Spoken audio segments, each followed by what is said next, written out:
I'm doing one of these in a bit.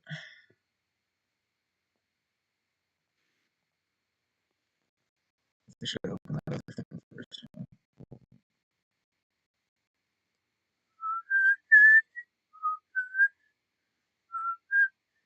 Just gonna wait a couple minutes.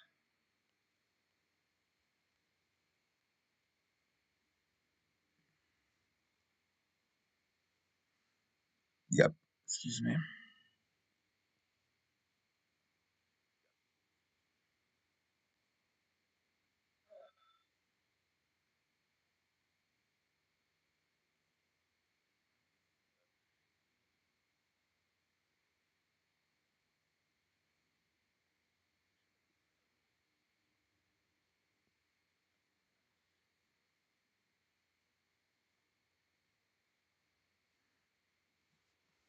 Hmm. I'll wait a bit. Not too long, not too short. How long is this? It's not that long, right?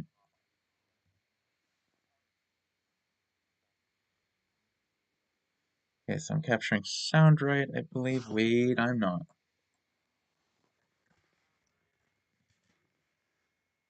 Okay. Actually, I forgot to do that too. Okay, new. Okay, this is all. Yeah, this should be recording correctly, right? So, yeah, this should be recording correctly. Okay.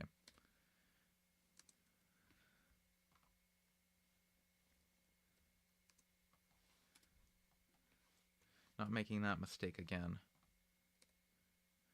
If I forget to record on Audacity again, or I record without a mic again, I'm going to be beyond salty. It's like, oh yes, no. Remember that time that you're just like, oh yeah, no. Yeah, I was really salty about that. Okay, I think it's all good, right? It's kind of hard to tell on these. I think it's all good, right? The snap of his finger. Yep. Okay. I think it's all good, right? That should be good. Then I think I'm gonna start this. The snap of his finger. Oh. Yep. Then it's been a hot minute since I've done this.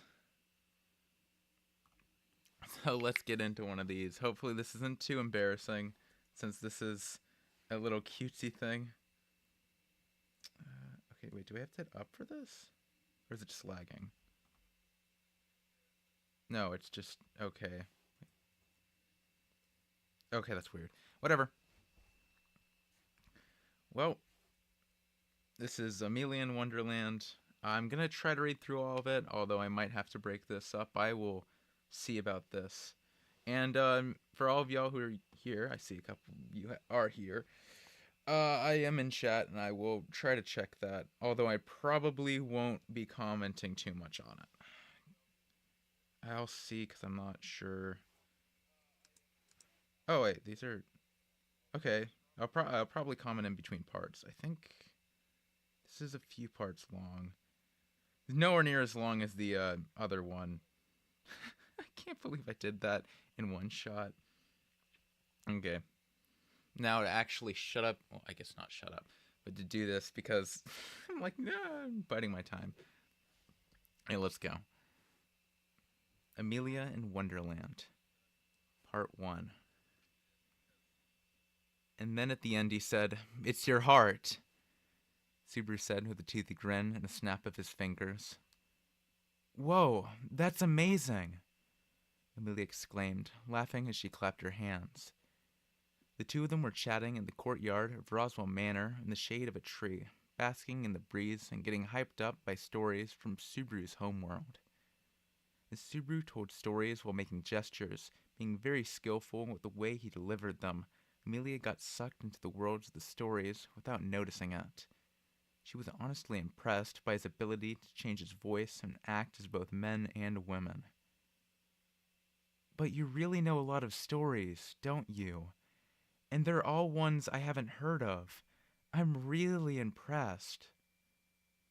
I'm also thankful for my memory and the fact that I was born on Earth. I guess impressing Emilia a little was the mission assigned to me by Anderson. Earth? Anderson? It's the name of the spaceship I lived on and the famous author of fairy tales who lived there. Subaru winked at Emilia, who was tilting her head, but it seemed like she didn't really get it. So she gave a vague smile and pretended to get it, since it was probably something she didn't need to understand. 2 weeks had passed since Subaru solved the Witch Beast incident after moving into Roswell Manor. His wounds from the incident now healed. He was back to working as a servant, and he sometimes made time to talk about various things with Emilia during breaks. Emilia, who was exhausted from unfamiliar studies, was grateful for Subaru's consideration, and on top of that, his stories were interesting as well, so she couldn't be blamed for asking for more and more. Alright then. Now that the story is over, I don't really want to, but I have to get back to work. How about you, Emilia-tan? Subaru asked Emilia as he stood up, dusting off his butt. Emilia leaned against the tree, her silver hair swaying in the wind, and pondered for a while. I'll stay here for a while longer, she ultimately decided. All right. See you later. I might get my head chopped off if Ram finds me here. After Subaru jokingly said that, Emilia watched as he headed back towards the manor and yawned. Last night, she couldn't find a good place to stop, so she stayed up all night reading. That was why she instantly started to feel drowsy like this while enjoying the gentle breeze by herself. Maybe I should have gone back with Subaru, Emilia whispered in a faint voice while slumped over. She closed her eyes, thinking that she shouldn't do it, and then a pleasant drowsiness slowly came over her. And like that, Emilia's consciousness... This is still recording, right? Okay. Just double checking something. And that would take me into part 2. Oh my, no. Oh wait, no. Oh, sheesh. Oh my, no. I won't make it if I don't hurry up. Emilia, who was on the verge of falling asleep, was seemingly jolted awake by that sudden voice. What? I'm in trouble. It's a grave deal. I don't know why, but I need to hurry up. Emilia looked around and spotted the source of that voice, and then widened her eyes in surprise. As she leaned against the tree, a gray cat walking on 2 legs, someone she was used to seeing, a kitten spirit who was her family, ran past her. Puck? Why have you materialized? Oh, wait! For some reason, Puck, who was normally palm-sized, was now the size of a human infant. He could essentially change his size at will, but he rarely did so. Emilia hurriedly stood up at his easygoing, impatient voice, thinking something might have happened, but Puck didn't even pay attention to her, and... I'm going to the bottomless hole now! Puck ran and went around Emilia, his footsteps making adorable sounds to the back of the tree. And then... Hi-ya! She heard an energetic voice and felt Puck's presence moving away. Hey! Puck, why are you ignoring me? Sheesh. Emilia also hurriedly moved behind the tree after getting shocked by her family's unusual behavior. But then, Puck was nowhere to be seen, and instead there was a gaping hole in the ground. She wondered if this was where Puck jumped in after shouting. Why is there a hole here? Could it be that Subaru has hidden treasure here? She decided who the culprit was based on her bias, and then hesitantly looked into the hole. The dark hole was so deep that she couldn't see the bottom, and when she started feeling like she was going to be sucked into it, she gasped. But Puck, can you hear me? If you can hear me, then please answer me. She shouted into the hole, but her voice echoed in vain. Not knowing what to do, she turned back to call someone from the manor for now, and then it would affect how the story proceeds. So anyway, down you go. Huh? The moment Emilia's body got pulled from behind, she thought she heard yet another voice. She was startled when she felt her shoulder get pulled, but that surprise was soon replaced by the shock of her body falling. Wait, no! I'm gonna get flattened! While falling into the hole head first, Emilia was horrified at the thought of going splat. She immediately kicked the wall and fixed her perception of up and down, then grabbed the hem of her skirt that was being pushed upward by the wind and immediately started thinking of countermeasures. But before she could think of any, she got stopped by something soft. Eh! Wah! Emilia, feeling like she'd been enveloped by a bundle of paper, struggled with that, and then crawled out. She brushed the things that clung to her clothes and hair off, and realized that they were dried leaves. It seemed like the dead leaves that had accumulated at the bottom of the hole had protected her from the impact of the fall. I was so surprised. Emilia was relieved, but it didn't last long, and she looked around restlessly. It looks like the inside of a hollowed out tree. So I am inside a tree that is hundreds of years old? But then again, I fell into a hole in the ground. Oh, Puck! As she frowned at her doubt, Emilia caught sight of a kitten that was peeking at the passageway at the far end of the space. Puck jumped on the spot when Emilia spoke. Oh my! I will be late if I don't hurry. I'm in trouble, he said audaciously, after glancing repeatedly at his wrist, which had nothing on it. You don't have anything there. Stop playing weird pranks. I'm mad at you. Stop right there. As Emilia kicked back the dead leaves and started running, Puck started running away from her in a hurry. She was surprised at how fast he could run, and even though it wasn't the right situation for it, she was impressed and thought he was amazing. Puck, who was running as fast as he could, disappeared from her sight into the corridor that seemingly had no end. Even so, Emilia ran hard, somehow managing to get through the passage and jumped into a bright room. What is this place? And where's Puck? Emilia silently gasped for breath and was stunned by the scenery that had changed again. It was a cute room filled with brightly colored things. It had flowers she hadn't seen before on the table, above the fireplace, and on the windowsill. I wonder if it's someone's room.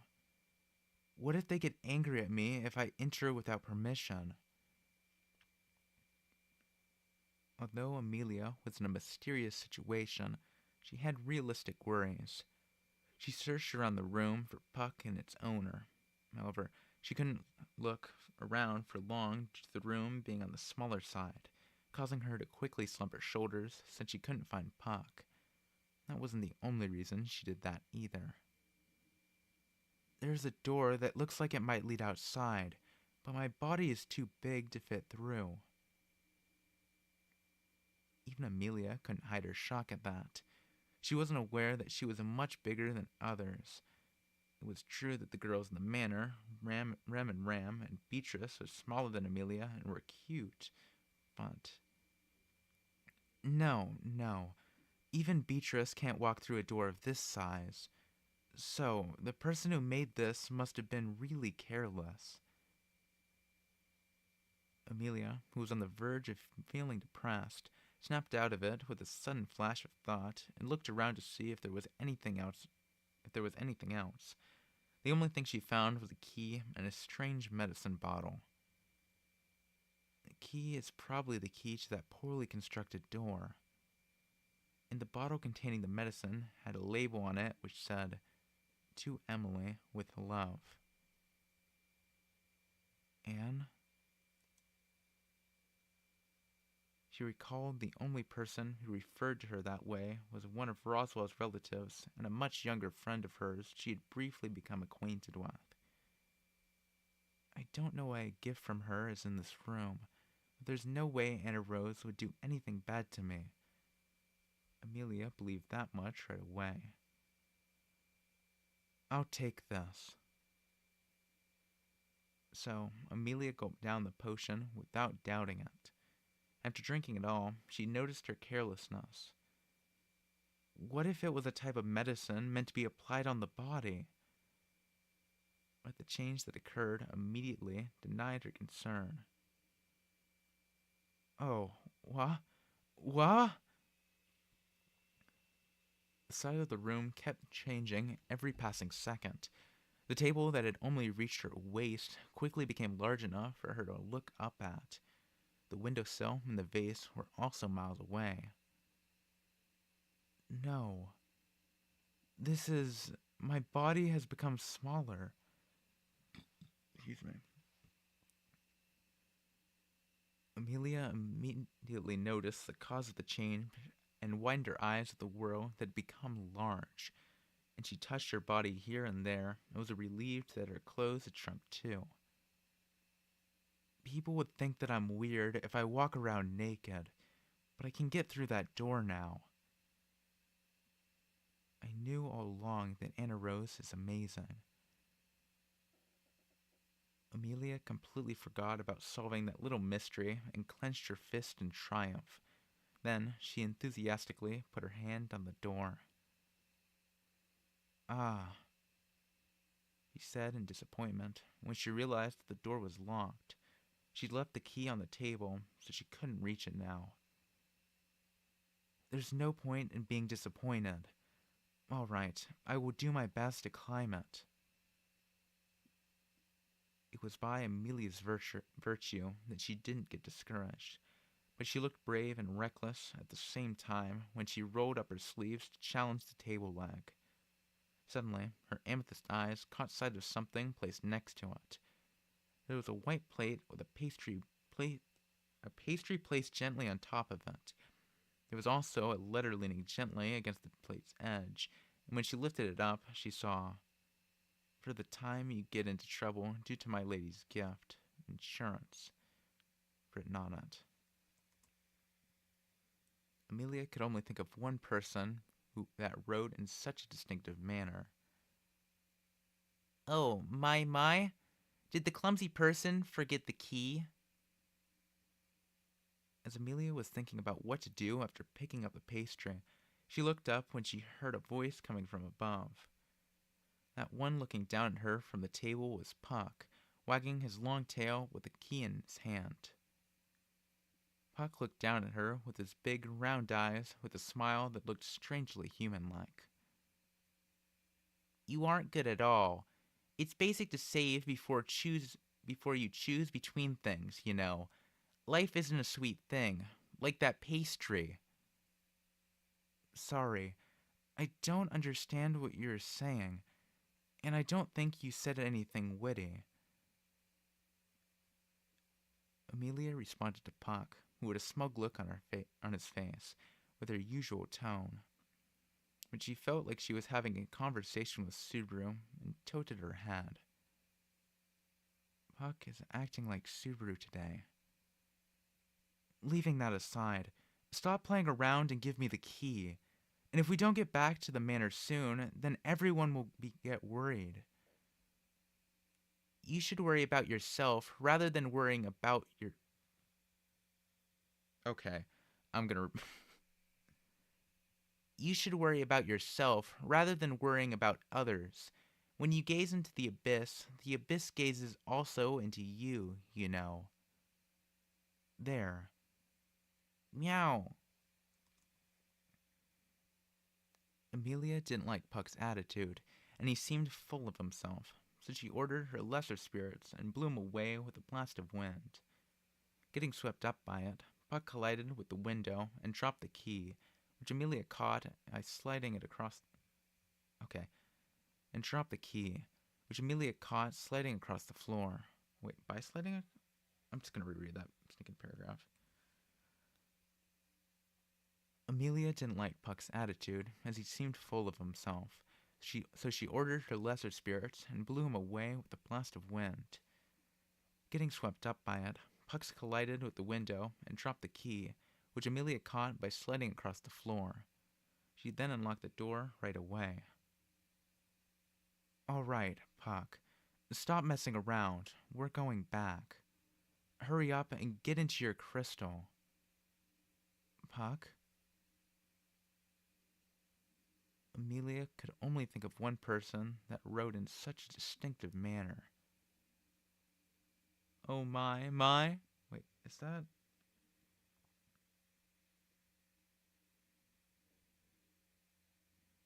Okay, I guess that. Oh my. Did the clumsy person forget the key? As Emilia was thinking about what to do after picking up the pastry, she looked up when she heard a voice coming from above. The one looking down at her from the table was Puck, wagging his long tail with the key in his hand. Puck looked down at her with his big, round eyes, with a smile that looked strangely human-like. You aren't good at all. It's basic to save before you choose between things, you know. Life isn't a sweet thing, like that pastry. Wait, what? Did they just repeat it on... They repeated it. Hold on. She unlocked the door right away. Okay, alright, Puck, stop asking around. Okay, so that's where they accidentally... That... Hey, Red Genital. Happy Halloween. Oh, that's great. If I ever do this as a video, I'm gonna cut out this because it's... They accidentally repeated all of this. What is that? It's like a big stinking section. Alright, Puck. Stop messing around. We're going back. Hurry up and get into your crystal. Puck? Wait a second.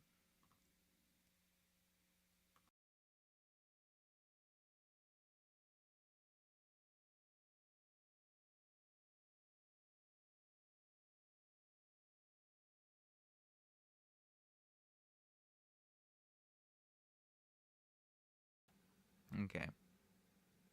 Hopefully that's it for now.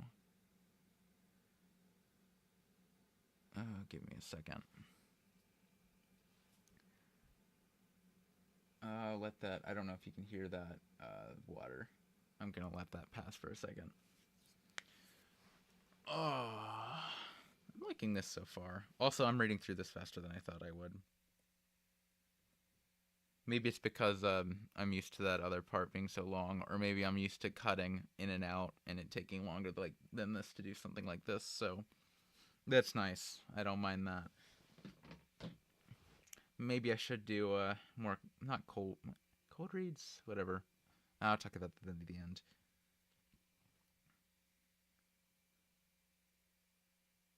Puck? Emilia looked back while talking to him as if she was scolding a child, but her face turned gloomy when she realized that Puck wasn't by the window anymore. It seemed like he had gone into hiding again. Geez, you are causing me a lot of trouble today. Emilia angrily stepped out of the door.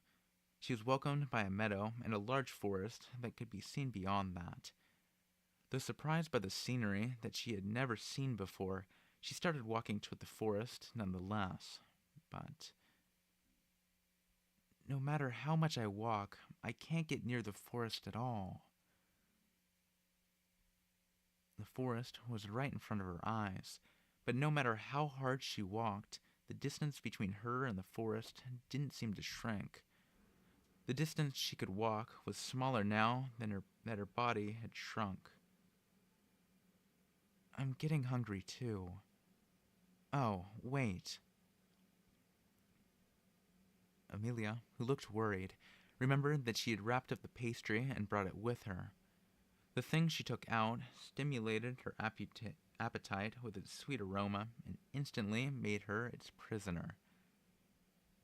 I'll be having this, Mr. Clind.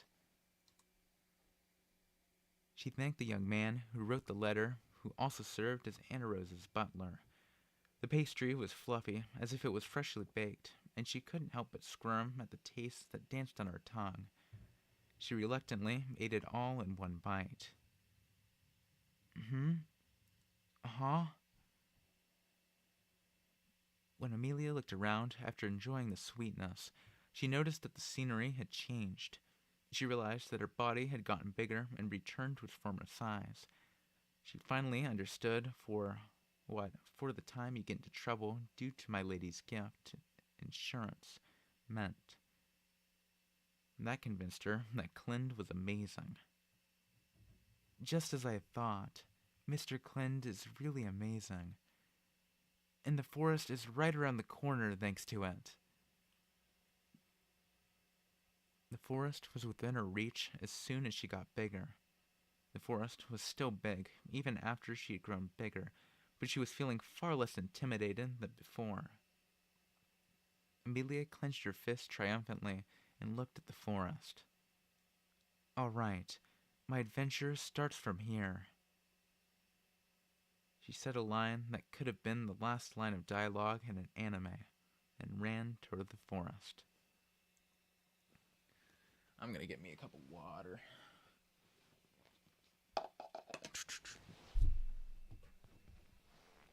I knew I would need some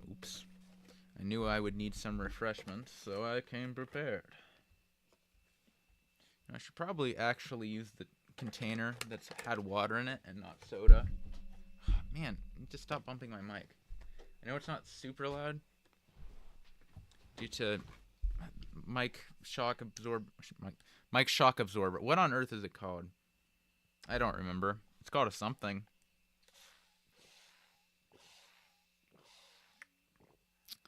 Mic shock absorber. That's the name now. I copyright that. It's my name.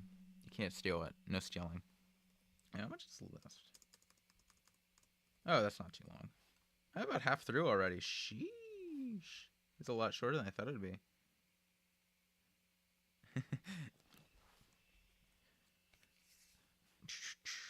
Checking my opera. Ooh.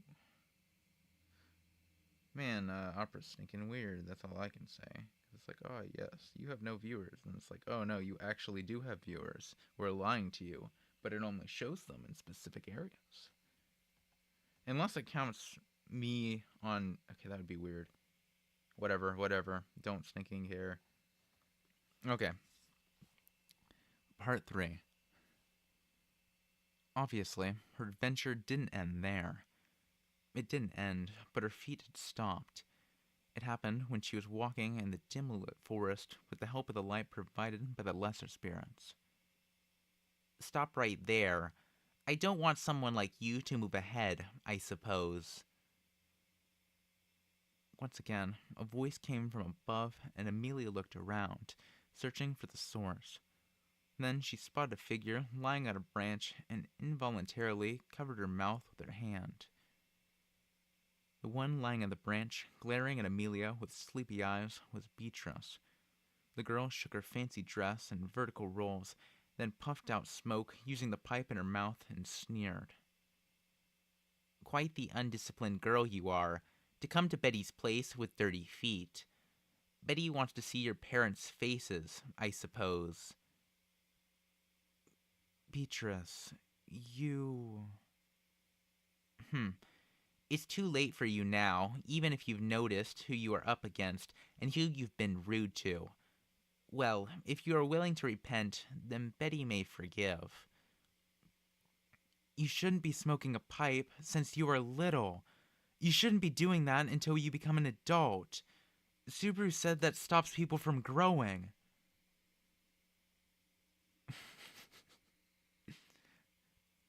Emilia hit Beatrice with her rational opinion after she'd witnessed the young girl smoke. Beatrice got surprised and dropped the pipe from her mouth, and then glared angrily at her. What an insult, I suppose. You must be out of your mind to be treating Betty like a child. Betty is a respectable lady. A pipe is a lady's and grown-up's privilege. It's kind of childish to be obsessed with being an adult. Urgh, I suppose. Beatrice, whose face had turned completely red, was stomping on the branch. Wait, what? Okay. Beatrice, whose face had turned completely red and was stomping on the branch, was having a temper tantrum. But as a sensible adult, Emilia couldn't overlook Beatrice's misconduct. In addition to that, Emilia was in a position where she was going to ascend to the country's throne. I will never back off. Oh, you two. That's enough. Or else the flowers of the forest will get frightened. A mysterious person suddenly intervened as they were about to continue their argument. It was a black-haired man who had put his hand in front of Emilia and was looking up at Beatrice on the branch. And though it was obvious, Emilia recognized him from behind. Subaru? No, that's not right, lady. I'm not Subaru. I'm Cheshire-Baru. Cheshire-Baru. Wait, what? Cheshire-Baru. Cheshire-Baru. My goodness, that's a sentence. Oh, hey, piss kidney. No, I'm not doing anything for Halloween Regenital.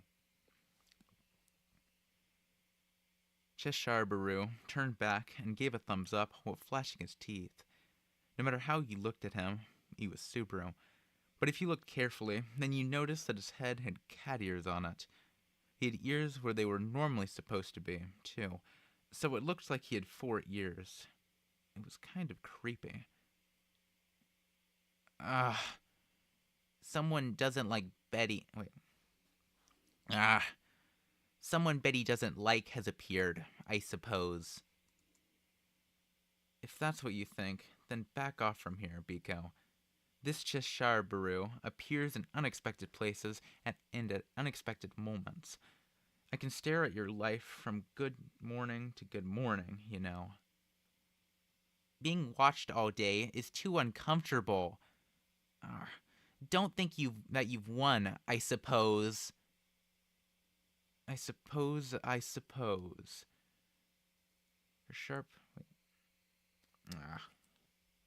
I suppose. Her sharp parting remarks echoed as she dexterously flew above the branches and disappeared. After seeing that, Cheshire-Baru looked back at Emilia and said, "Once again, I bullied a worthless lolly. I want to know what defeat feels like." I wasn't done scolding Beatrice yet. And those ears, are you all teasing me, aren't you? Wait, okay. I wasn't done scolding Beatrice yet. And those ears, you are all teasing me, aren't you? I'm going to get angry. An angry face is cute too. Oh, you'll rip them off if you pull that hard. Emilia turned her anger on Cheshire-Baru and pulled his cat ears, but the thing she thought was a fake was warm and properly attached to his head. Cheshire-Baru squatted down with teary eyes in front of the surprised Emilia. I don't know what you're mad about, but if you keep getting angry like that, then everyone will be scared of you. You need to enjoy being invincible and use the strongest weapon a girl has, your smile. I don't know what you're saying, but... yeah, you're right. Emilia was told that others would get scared if she kept getting angry, which made her feel despondent and lowered her posture. At the sight of Emilia feeling down, Cheshire-Baru looked up and scowled. All right, You need to party and have fun while you're feeling down. I'll invite you to a tea party. A tea party? Yeah, a lively, noisy, and crazy tea party deep in the woods. After Emilia got invited by Cheshire Baru with a somewhat unsettling invitation, he led her out of the forest. After walking for a while, she saw an open space and a small house in the forest. The house that blended into the forest had a huge table in the garden so that many people could sit together and enjoy themselves. And at the table were the tea party guests. Oh, it's you, Cheshire Baru. So you came. So now there won't just be two men. I'm glad that it won't feel like a funeral anymore. An extremely gloomy looking pair. More like two gloomy looking Subarus were sitting there. That's a real sight, caught Emilia off guard, making her forget about the gloominess. Three Subarus? Cheshire Baru, what's happening? I don't know what you're talking about. The ones over there are Hatter Subaru and March Subaru. The first one's wearing a hat, and the other one has hair ears. It's easy to distinguish between them, right? Prompted by Cheshire Baru's explanation, Emilia checked, and the two who had their heads down each had their own quirks, a hat and hair ears, and everything got confusing when the Subaru with cat ears joined them. Leaving Emilia, whose eyes were spinning, Cheshire Baru sat on a seat as if it was only the natural thing to do, and shrugged his shoulders at the two Subarus who had dead fish eyes. Hey, come on, said Cheshire Baru. Don't be so gloomy. Nobody coming after we send out invitations is nothing new for us. But isn't it normal for people to hope that today might be different? Hatter Subaru replied. Maybe the signals were bad, and they couldn't call us and inform us about them being late. Well, it began yesterday, and a whole night had passed, March Subaru added. But even if someone comes, I, March Subaru, am a nice guy who'd say that he wasn't made to wait long. Don't do that. I might fall for you, said Cheshire Baru. Fall for you, parroted Hatter Subaru. My era might come, a new tide for me, replied March Subaru. The three Subarus, who had lifted their heads up, started exchanging some nonsense with each other at a rapid speed. The funeral atmosphere disappeared immediately, and a strange, disorganized, noisy mood replaced it. He was right. This was a lively, noisy, and crazy tea party. Oh yeah, for you two who are sad, shabby, and helpless, I have properly invited a guest for you today. You can applaud me for my fine play. Who's the guest? Hatter Subaru asked. I'm sure you'll hype us up, only to bring Biko, who's doing nothing in the forest, right? I know quite well how useless you truly are. Well, even having Biko is better than having no one, March Subaru added. Alright then, let's put a lot of sugar into just Biko's tea and bet on how long she'll be able to endure it. I'll go with 5 minutes. That's tempting, but that's not it. It's not Biko today, but a different girl. And she's super pretty. A walking oasis I found in the forest that can heal our dried up hearts. Her name is Emilia. Just as the excitement had reached its peak, Cheshire Baru pointed toward the forest. Their eyes shining with expectation, Hatter Subaru and March Subaru looked in that direction. But there's no one there, the three of them shouted. Emilia, who had feared getting involved, had run away from there a long time ago.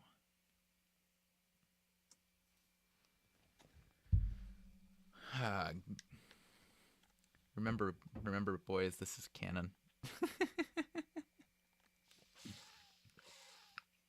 Or at least I'm pretty sure this is canon. As far as I'm aware, all the books are canon.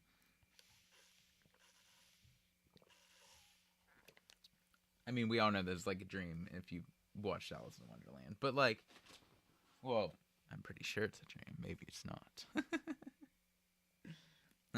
Nonetheless.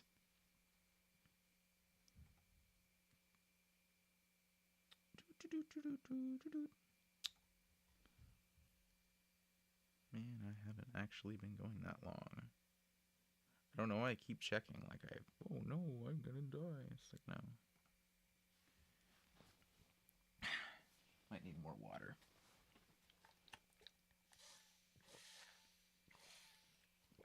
Man, thirsty. Excuse me. Part 4. I'm really tired. Emilia thought that she was used to talking with Subaru, but it was no surprise that dealing with 3 Subarus was still a tad too much for her. She felt bad about it, but she'd given up on the tea party quickly and exited the forest alone.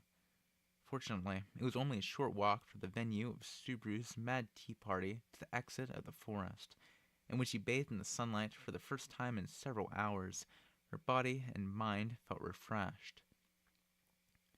And there's a much more reassuring landmark than before. The thing that Emilia headed for without hesitation after exiting the forest was a tall building in front of her. As far as she knew, it was identical to the royal castle she'd seen in the royal capital, Lagunica. It's a castle, so someone reliable must be in there. Excuse me.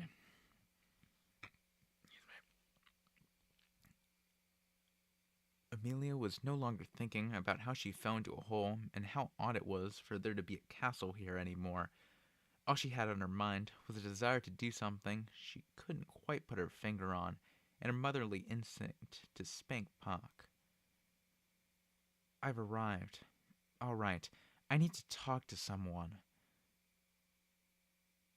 Emilia reached the castle and looked around, searching for people, without noticing how strange it was for the castle to be surrounded by a garden of blooming flowers. And then... Wait, what? The trial! The trial is going to begin! She bumped into a cat who was crossing the flower bed, shouting loudly. Puck, who had been missing since he hit the window, had appeared, and just like that, he ran into the castle without noticing her. You did it again, Puck! And a trial. Jeez, this is no time to be playing around. Emilia puffed her cheeks at Puck for ignoring her, then entered the castle as well. The white light that spread out in front of her made her shield her eyes as soon as she went inside. She timidly removed her hand from her face, and the sight in front of her eyes was... So this is... the court? So is this... the court? It was a huge place. The ceiling was so high that it couldn't be seen, and it was surrounded by grandstands. The seats were all filled with the audience, and the surroundings were dominated by a noisy buzz. Off with her head! At the far end of the court was a pink-haired girl who passed down a cruel verdict. She was dressed as a maid as usual, but the hair ornament on her head had been replaced with a crown. It was Ram. Ram looked down at the witness stand with a cool face, and in front of her gaze was Beatrice, who had been tied up and thrown on the ground for some reason, screaming with a red face. Betty demands a retrial. In fact, this is tyranny of the state, I suppose. Betty has been framed. Off with her head. Is that all you can say, I suppose? Give me a break. Though Beatrice pleaded that she had been wrongly convicted, Ram didn't listen and she was determined to execute her. A blue-haired girl was gently snuggled up next to Ram. The younger sister, Rem, touched the elder sister's shoulder and said, "Hey, sister, maybe you should hear Miss Beatrice out a little. And if it's just about the pastry, then Rem will bake it again. What about Ram's feelings of looking forward to the pastry Rem had baked, but it got snatched away from Ram? There will be no end to this humiliation until the culprit's head is publicly displayed and her skull is made into a cup." "What a treacherous thing to do just for a pastry!" Beatrice screamed. "You Oni, devil, the demon king of the sixth heaven!" The more abuses she hurled, the more crimes accumulated. Least Majest got added on top of it all, and the court's atmosphere made it seem like everyone had accepted that she'd be executed. Startled by the tension in the air, Emilia called out to wait. "Wait! I think that's really cruel no matter what." "Oh, so you're going to protect Betty, are you? You really are ignorant of your social standing, child, for you to be defying Queen Ram." Ha ha ha. Wait, is that Puck? Okay, wait. "Oh, so you are going to protect Betty, are you? You really are ignorant of your social standing, child, for you to be defying Queen Ram." It was Puck who responded to Emilia's plea as if she were just some lightweight. Puck, a gavel in hand that made it seem like he was overseeing the trial, ordered Emilia to stand at the witness stand. "I don't know what is being talked about, but Beatrice is not that much of a bad girl. It's too much to behead her. And what has happened to you, Ram? How dare this girl talk to Ram in such a familiar manner? But if what you are saying is true, then who else could have eaten Ram's pastry?" "Betty doesn't know who ate it." Wait. "Betty doesn't know who ate it. But Betty can smell a faint aroma of sweets coming from this girl, I suppose. Betty can sense such things." "Beatrice!" Beatrice, laying all tied up on the floor, sold Emilia, standing in the witness stand in her defense, out. And in reality, Emilia was aware that she had eaten a pastry.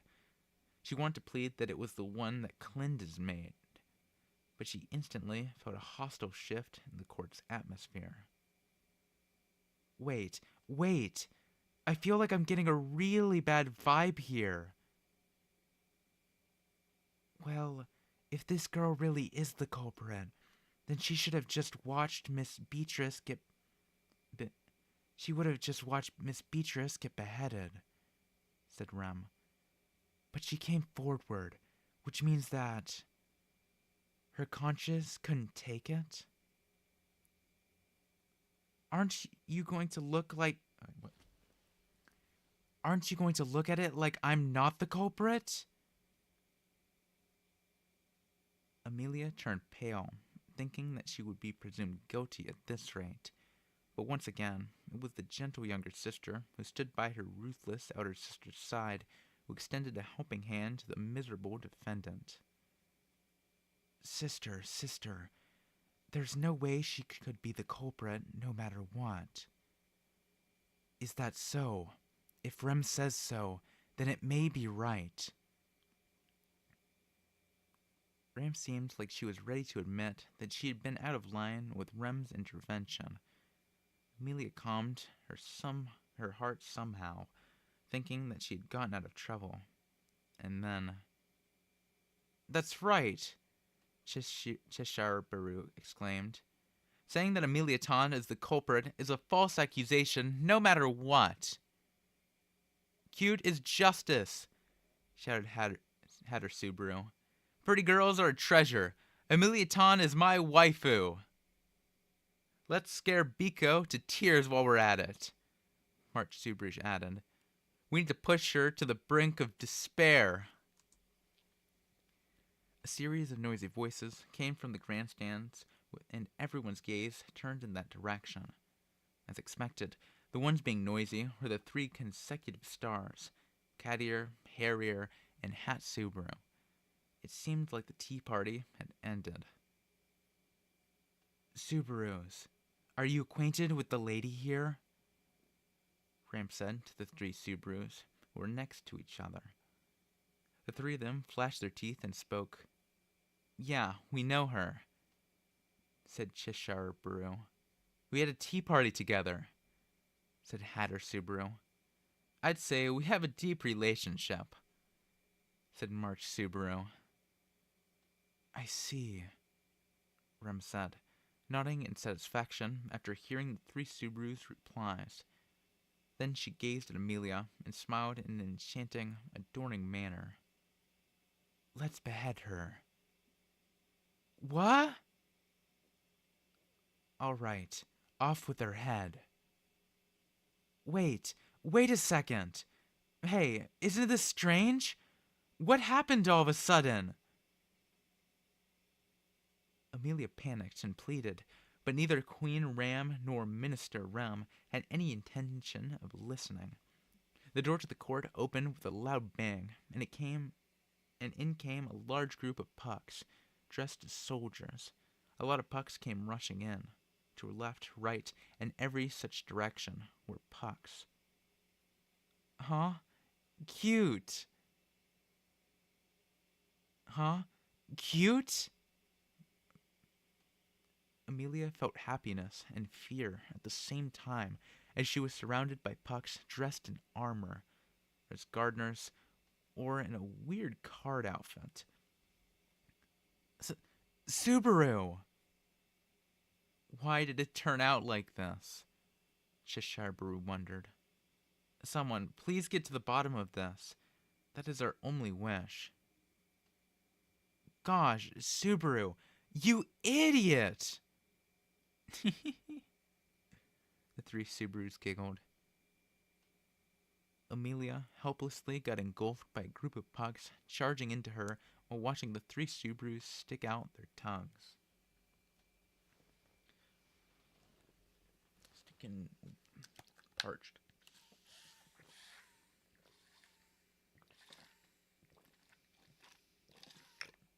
I think these are chapters are shorter, else I would be sticking. My throat would be dead. Maybe I should get a cup of water after all. I think this is the last part, though, isn't it?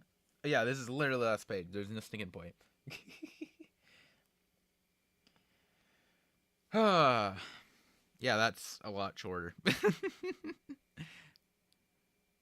Part 5. Emiliaton. Earth to Emiliaton.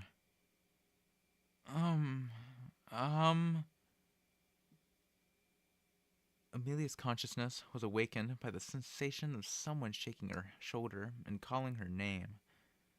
Her long eyelashes quivered, then she opened her eyes and blinked a couple of times. She then looked up and realized that a familiar face was right in front of her. Subaru? Yeah, it's me. I was shocked, you know? You weren't in the room when I went there to call you. I didn't expect you to take a nap just like that. Excuse me. Yeah, it's me. I was shocked, you know? You weren't in the room when I went there to call you. I didn't expect you to take a nap just like that. You must have been tired. Subaru smiled for a split second, and then Emilia snapped out of her stupor. She hastily looked around and confirmed that it was the courtyard of Roswell Manor, and sighed. I'm glad. What happened? Did you have a scary dream by any chance? All right, if that's the case, then you can come jump into my chest. I'll cleverly cradle you in my arms for as long as you need. Sorry, I don't get what you were talking about. Subaru, who had his arms spread out, dropped his shoulders, and Emilia tilted her head as she looked at them. I think I was dreaming, but I can't remember what I was dreaming about. But I feel like it was a really noisy dream. So noisy that I'm relieved that I was able to return. Anyway, I'm glad I found you. It's almost time for dinner, so let's head back. I'll keep the fact that you skipped your afternoon studies a secret between us. Well, sure. Thank you.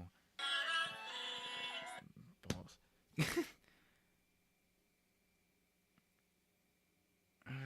Man. Well, sure. Thank you. I'll be careful next time. Emilia stood up with the help of Subaru's hand, then brushed the grass off and straightened her back. And while doing so, she felt like there was something she needed to tell him.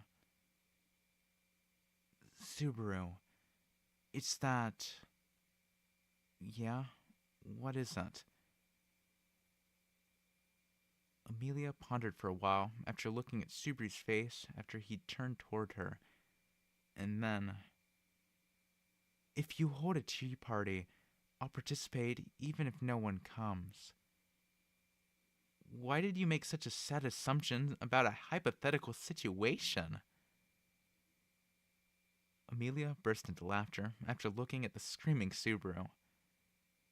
If she was asked why, then all she could say was, I felt like I saw Subaru feeling lonely in Wonderland.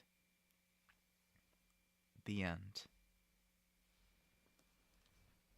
Man, if I don't say that was a lot shorter than the last one. Ah, yes, what is this, like an hour? Yeah, it's an hour. Oh, yes, an hour compared to, like, I don't know, however long the last one was. It was like, how long was the last one? It was ludicrously long in comparison, at least. It's like, oh, yes. 4.5 hours. Actually, no, that's not 4.5. That's like 5. Ah, yes. Directly comparable. Completely on equal footing. Uh, anyways. With that's that and that done, that might be all I do for now. I might come back later, do an editing stream, but that's all the reading I'm doing. I would have loved to do another re-if. I would have loved to do another re-if, but I couldn't because all of the ones that, well, I mean, I guess I could have, but all of the ones that were out were either too far forwards in the timeline, and then the one I wanted to do, which, spoiler alert, I guess, the breaking point is off of the alleyway and him not calling Reinhard, which is very interesting. I think it has one minorish spoiler, but it was getting it has a full book version, which of course has more content, and I was like, I want to read that, but the translation isn't done yet, and it is currently being actively translated. Oh, I say actively. I hope it's being actively translated. It got added to the Witch Cult translation page, so it's being translated. It's been that way since like mid September though, and I was like, please hold out. I was like, fine, and then it didn't. And so it's not done, and I was like, I guess I'll do something in this book. What seems good? I was like, you know what? This seems like somewhat Halloween. Like, it'll work. Like, I doubt there are any ReZero Halloween specials. Hold on. Actually, are there? Watch there be a Halloween special.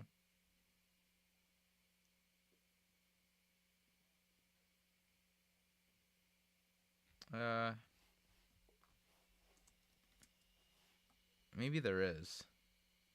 Okay, that's not a... Yeah, no, I don't think there is. I mean, there might be a more suitable story in something else, and I might, do one of those another time. But for now, I'm sticking with this. I was so ready to make, like, another epically long video, like last year.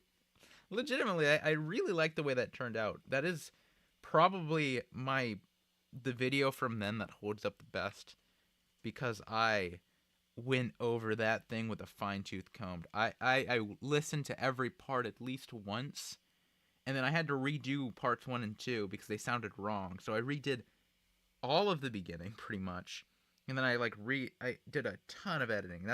That was the most editing I've ever done.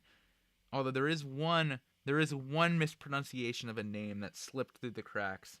of one of the characters. Originally, I had like a ton of them, and I re-recorded like every name. Like I went through cutting in different things for that. It was a chore. I mean, I say a chore. It took a really long time to make that. It's 3 hours long. I basically worked for a month straight on that. Like every night, I was reading like a part, and I was doing a bit of editing, and I was listening to it at work, writing notes on paper when I was doing that, because I was like, this is the only way I'm gonna get through this. And it turned out great. I'm still happy for that. And I recently re-uploaded that with noise reduction and cleared up a few things. So it sounds better now too, because I didn't have that before. Although I feel like now I'd probably noise gate it too, and probably even sound better. I don't even have an original, so I'm ranting about last year's thing right now. If you've gotten this far, congratulations! You made it further than I don't know how many people watch this. Maybe you're the first. Maybe you're the last. Maybe you're. I mean, I guess you're not the first. This is live. There are a few people that were here. Although, I don't think there are any left. I think they left a bit ago. Secret. So if you're here with me, thanks. Thank you for being here. Thank you for listening all the way through this. I'll probably edit this down at some point. Cut it up a bit. Not a ton of editing. I mean, these are cold reads, and I want them to stay that way. But I also kind of want to clean up background noise, and especially that one part that repeated. I mean, I don't know why that happened. That was annoying, and I kind of wish I'd scan through this. But it's a cold read, man. I had to go into it blind. If I went into it knowing what happens, oh yeah, here's this picture. If I went through it knowing what had happened, I would have. It's not the same. It's not the same. You can't do that. You gotta go into it blind. That's how I do all my junk. If I go through it, I will probably not finish it. Also, this is adorable art. This is so stinking cute. Look at her. Look at Puck. I love Puck with the little cat ears. Cat ears. Bunny ears. He's a cat. I mean, man. Also, she looks great in the Alice in Wonderland dress. I can't read that. I mean, I can almost read that. That's Emilia, Emilia in Wonderland. No, Emilia Tanwa, uh, she. I think that's just saying it's her and Puck, to be honest. I'm assuming this is, I don't know. I can read Japanese to some extent. I was wondering about this. Devil of the Sixth Heaven? French. Oh, of course it's French. Stinking French. Where was that? Lise Majest. I have no idea if I pronounced that right earlier. Kind of want to check that. Consider this the after stream. If somebody just... I hate... Thanks, book. Let me copy the thing that I highlighted, but, you know. Or, you know, I can just look it up by typing it in, because... Lise... How do you pronounce this? Crime of violating majesty. An offense against the dignity of reigning sovereign.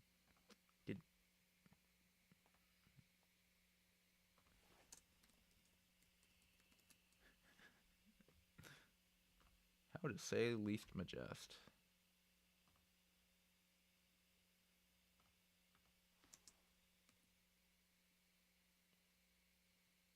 Les Majestés. Les Majesté. Okay, yeah, no, I think I butchered that. You know what? Actually, did I? I have no idea. I have no idea if I pronounced that right.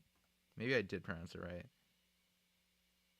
Les Majesté. Les Majestés. That might be a little loud. Sorry if I deafened somebody. Well, I'm actually gonna go now. So, thank you for watching. I had fun with this. Although I was like, no, I shouldn't do it. And then I had problems with OBS because it wouldn't show the book. And I was like, I want to have something. I'm not doing a black screen. Thank you. And bye, because I'm not good at closing. So